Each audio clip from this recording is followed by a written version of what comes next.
Our league-wide NHL breakdown of every single squad's top fantasy pieces is about to pop off. Thank you for joining us for the latest episode of your source for fantasy hockey. Let's get this paper.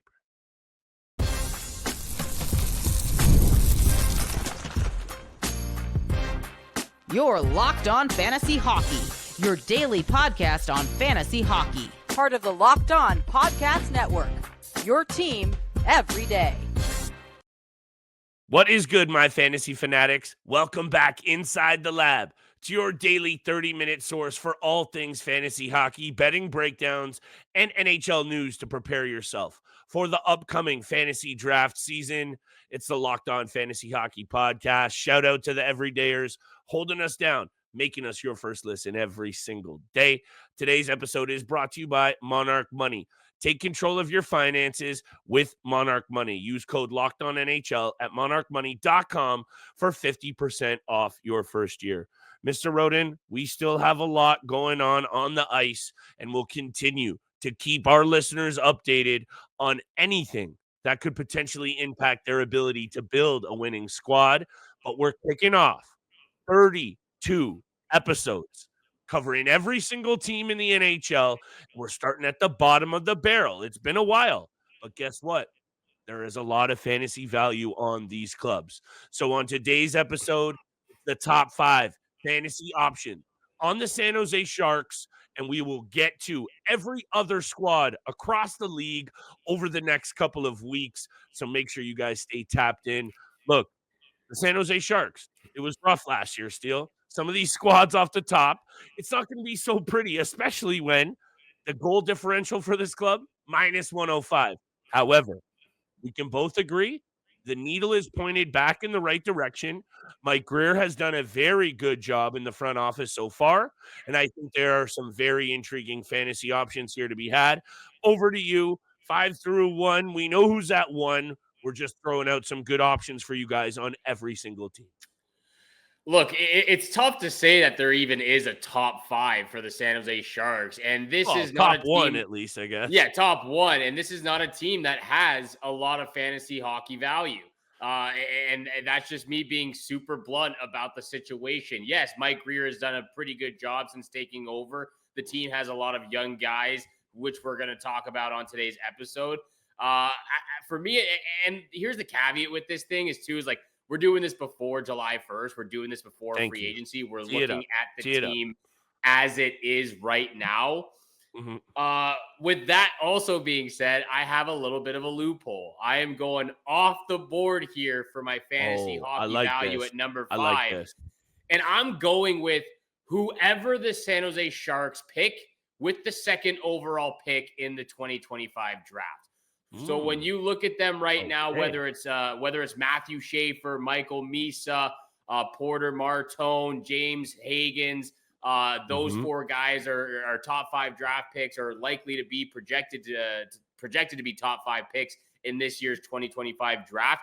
I'm going with one of them at number 5 off the board for San Jose Sharks fantasy hockey value. Guys who have a lot of ability to make their presence known in an organization like this, especially for guys, especially for the centerman who I just mentioned, Michael Misa, Porter Martone, a right winger, James Hagens, another centerman as well, Anton Frundell, centerman, guys who can be playing in the top 6 right now. If somehow Matthew Schaefer falls down to the second pick, he's number 5 on this list as well. Because I'm telling you right now, there is not a single defenseman on the Sharks organization that you are drafting. You're staying away from all defensemen. You're staying away from the bottom 6 group. And most likely, you're staying away from the tandem between the pipes and the blue paint. I'm not 100% sold on Yaroslav Askarov going into the season based on how this team is shaped right now. So for me, I'm staying away from the goaltenders. I'm not even considering them in zero-G strategy. I'm staying away from all defensemen. So at number 5, I'm going with whoever the San Jose Sharks pick with their second overall pick. That's totally fair, Steele. And I guess I'm just going to immediately cop out and put one of these goaltenders at the 5th slot in this team's organization. And I can't disagree with you about your concerns about Yaroslav Askarov or Alexander Georgiev. However, if we are for a second buying into the fantasy smoke here, if you will, of this team being a little bit better next season, there might be some value in one of these goaltenders. At this point in the year, as the worst team in the NHL, you and I don't think should put much stock into either of those goaltenders. However, once we visit that draft season, Yaroslav Askarov is a player that has been highly touted as a draft pick prospect that can get it done at the NHL level. 4-6-2 last year in 13 games played, 310 goals against, and an .896 save percentage isn't going to jump off the page. I just want to put it at this. This is a guy who, and I think I've explained this to you, in my Keeper Dynasty League, we get 3 minor slots, as in guys who have been up and down from the AHL or otherwise. For me, that's the prototypical spot. Don't overlook him. Don't forget about him. But also, like Steele just said, kid gloves on with the goaltending situation. However, Steele, if this team even starts to figure out a little bit, and I mentioned the goal differential, we know that they've struggled perennially to put the puck in the net as well. You can't overlook, especially in deep formats, the value of a number one, quote unquote, goaltender. So I got to put those guys both at the 5th slot, although I absolutely love your take, because once again, the Sharks have a great opportunity to improve their on-ice product. And I would say, for the most part, those names that you throw out on most squads aren't going to get an immediate look. In San Jose, maybe they do, and maybe there is value. So I'm here for this. Number 5, Askarov, Georgiev. It's a cop-out, but they come in at the 5 spot, quote-unquote. Over to you. There's a number of young guns here, Steele, but all of these, aside from Celebrini, high risk and high reward type of situation. Mute's got you again, pal. Always once a week. Look, I'm going to make this quick. It always is a sticky situation when you're dealing with these clubs right now. But at number 4 for me, I'm going with Will Smith. Again, this guy finished the season on Yahoo. Finished the season with at 430 in the ranking on Yahoo in our fantasy format category league. Again, pretty good season for an 18-year-old, 18 goals, 45 points, a -15, 13 points on the power play. It was only getting just under 16 minutes of average ice time, only had 127 shots, 16 blocks, 13 hits.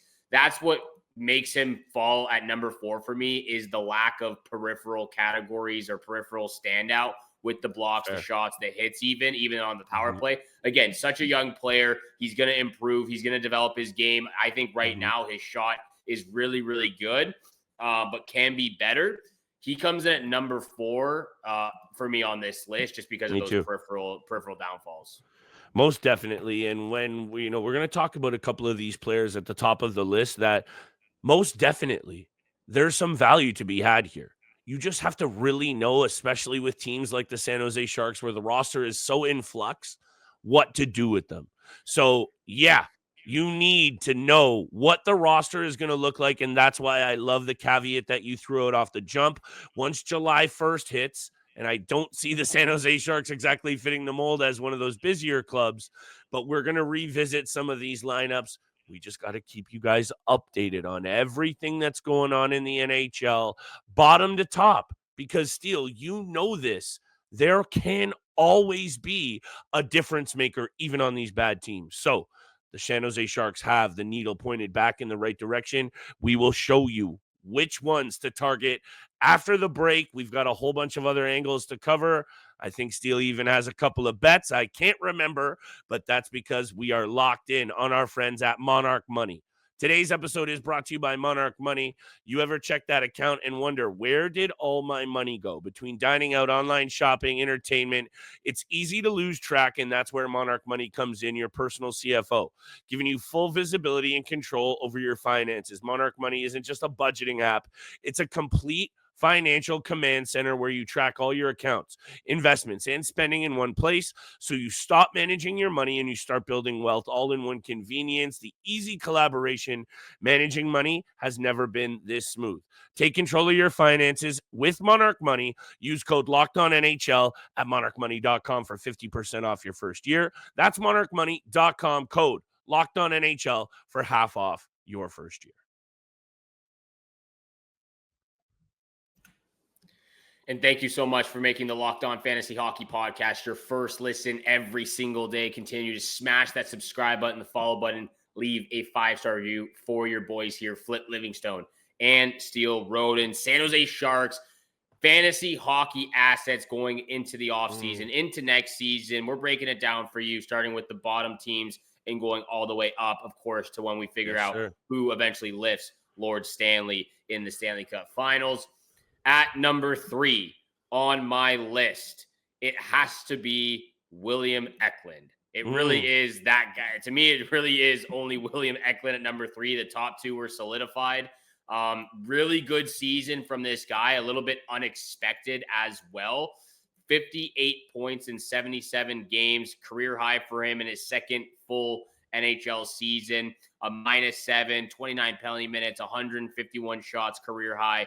46 blocks and 54 hits. He was getting a career high as well, 19 and a half minutes of ice time. I think what most stood out from this player is actually, to me, how fast he was, as well as how quick his decision-making in the offensive zone to make those plays to set up his teammates. And I know the San Jose Sharks are not a very high goal-scoring team. The goal differential that you listed off the top is proof in the pudding right there that they struggle on both ends of the ice. But really nice surprise from William Eklund, a guy who most likely was not drafted. You picked him up off the waiver wire and most likely at that point had kept him for a while because he was playing really good towards the end of the season. He had a pre-rank of 163. He finished 185 on Yahoo's rankings by the end of the season. So again, he finished somewhere at least in a draftable position. So this might be a guy that you actually get towards the last 3 rounds of your fantasy hockey league draft. A couple of these names, Steele, like there's no doubt, like we can't sugarcoat how bad this team was. They were at the bottom of the league in goals for, 208. They were also the team that allowed the most goals against at 310. So coming on here and saying to you guys that these are players that you should target, remember when we're saying when you're targeting them. This is like, to me, Steele, William Eklund, Will Smith, these players have a tremendous amount of upside. There's no doubt. Yeah. Just when do they arrive? And when you have the severe lack of balance at the back end, you know what that's like for young offensive talent. You can't do your thing. Does that improve this year? Perhaps. Maybe Askarov really does establish himself and gives this young group some confidence. All I'm trying to say is, to me, the ceiling is super high. We just don't know when all of these guys truly arrive because to me, though, Eklund, Celebrini, Will Smith, those are 3 sensational offensive-minded players that if they do balance it out, which I think Mike Grier will do, then we're talking about these guys as legitimate targets. So number 4, Will Smith, you talked about him. For me, he's at number 4. We know who the number 2 targets are on this team. It's Celebrini and Toffoli, and we'll get there. We'll talk about them. But Will Smith and William Eklund bring a whole lot of intrigue for me, Steele. I've spoken a lot about draft caliber. Will Smith was a 4th overall draft pick for a reason. The offensive upside is through the roof with this player, no doubt. 45 points, 74 games. Peripheral, it's risky. Consistency, it's risky. It's all there. However, if you're sniffing around at the back end of drafts, literally, I'm thinking like your last player, maybe depending on the format, your last 1 or 2 slots, and you need some offensive boost, that's where I really do think Smith, Eklund, these players might slot in nicely, Steele, because I think you'll back me on this. Regardless of what we think about this team this season, I say the offensive potency is going to be there for this club. Regardless of how poor they finished in the standings, there was a couple of games there at the end of the year. This Sharks team was popping 5, 6, 7 goals. And that means to me, offensively, you can dig into the trenches here and find some offensive fantasy gold, perhaps. For me, it's only the top 6. You go outside the top 6, there's nothing to be found there. 100%. The blue line, nothing to be found there, 100%. as well as the blue paint.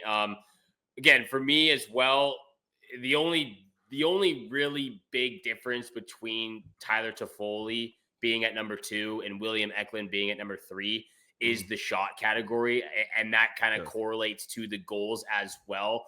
Another 30-goal season for Tyler Toffoli. He had 13 more than William Eklund. But other than that, those stats between those two players are very similar. 58 points, 54 points. 54 hits, 54 hits. 46 blocks, 30. Like, all those categories and peripherals are very similar. But you look at the shots, Tyler Toffoli had 233 and William Eklund had 151.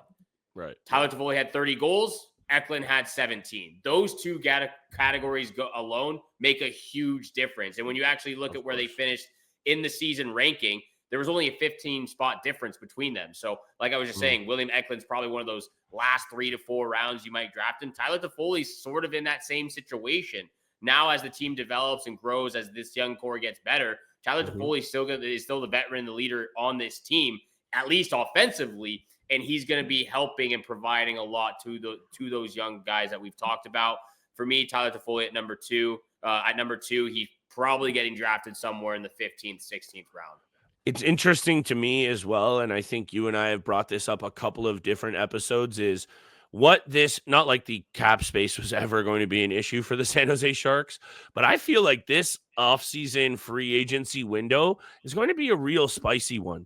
And I'm not necessarily saying Mike Grier goes out there and swings for the fences on like a top 10 name, but I think there's an opportunity here for this team to perhaps take a major step in providing some of these young players a good veteran forward in there. Like, I'm not going to say Nikolai Ehlers is that piece, but there are names out there on the forward market that I think the Sharks are going to take a run at. And that's why I love that caveat that you threw out about we're going to continue to cover these teams, but the same thing needs to be said.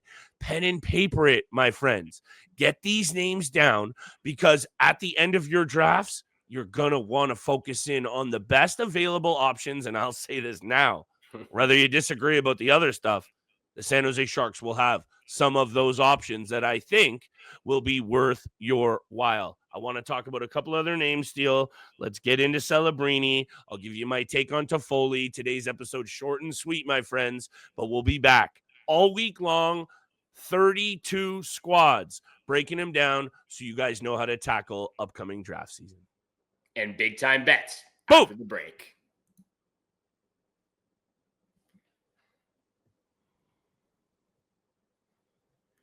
Once again, thank you so much for making the Locked On Fantasy Hockey Podcast your first listen every single day. Continue to smash that subscribe button. For your boys here, Flip Livingstone and Steele Rodin, hit the follow button, 5-star review. We appreciate all that love and support you show us Monday through Friday. Flip over to you, my friend, Tyler Toffoli. Then we'll quickly get to Macklin Celebrini and throw out those bets for tonight's game. When you look at the numbers for Tyler Toffoli over even just the last couple of years, and this guy has jumped around now. Calgary, Jersey, Winnipeg, San Jose. He scores goals.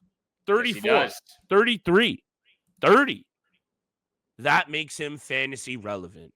And I think this might be the perfect situation for a guy like Toffoli, who absolutely loves to fire that biscuit, as a veteran presence with a whole bunch of guys around him to create opportunities. Eklund, Smith, Celebrini, these kids, say what you will about the rest of their game, they're going to get after it at the offensive end. And I really do. The more that I even say it out loud, especially, Steele, this team could be tough to handle offensively. Goaltending, sure. Blue line a mess, most definitely. But I could see them actually being that team that tees to bets. You just take the over almost every single time they're in a fortuitous situation. So to me, Tyler Toffoli, when you look at the 30 goals, 24 assists in 78 games, yeah, you got that risk of minus 21, and the periffs don't jump off the categories. these players all fit into the same mold aside from Celebrini in terms of you need a little offensive insurance. You're looking to fill that last spot or two on your roster. The Sharks are your go-to. Macklin Celebrini, however, Steele, I'll turn it back over to you. Looking good playing with Sid and Team Canada and the World Championship. I don't know what your take is on this. To me, this is a player that I would very much like to get after next season. I think that was huge for Celebrini, getting to play with MacKinnon and Sidney Crosby. I'm not quite sure why Connor Bedard wasn't there or chose not to be there, whatever the reason was. But I think that's a huge development in Macklin Celebrini's game. And when you look at what he did in the regular season, it was almost pretty easy for him to finish the year with 70 plus points if he played the full 82 games. He missed 12 of them to injury, obviously, For sure. but finished 63 points in 70 games. Played close to 20 minutes as well of average ice time in his first regular season in the National Hockey League.